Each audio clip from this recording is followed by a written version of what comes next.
Police వారి బట్టలు ఓడదీసి నిల్చోబెడతారని అనుచిత వ్యాఖ్యలు చేయడం జరిగింది.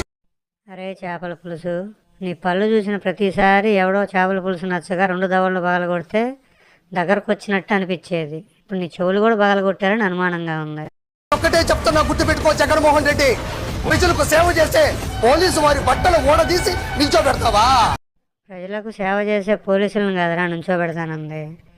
ప్రభుత్వానికి తొత్తులుగా మారి కేసులను తప్పుదోవ పట్టించే వాళ్ళని యూనిఫామ్ లేకుండా నుంచోబెడతానన్నట్టుగా అన్నాడు. అకుంఠిత దీక్ష, అపారమైన మేధస్సు, ఎనలేని కృషి, దృఢ సంకల్పం, పట్టుదల ఉంటే గాని యూపీఎస్సీలో పాస్ అయ్యి ఐపీఎస్ అవ్వలేరు.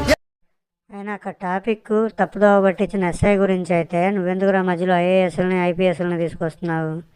అయినా స్క్రిప్ట్ రాసుకొని మరి ఇంత పెద్ద పెద్ద డైలాగులు చెబుతున్నావు అంటే సంచులు బాగానే అందినట్టున్నాయి. ఇంకో బ్రాంచ్ ఎక్కడన్నా ఓపెన్ చేయకపోయావు? ఈసారి నాగబాబు గారిని పిలువు, ఏదైనా ఎక్స్ట్రాలు మాట్లాడితే మీద కూర్చుంటాడు, సచ్చూరుకుంటావు.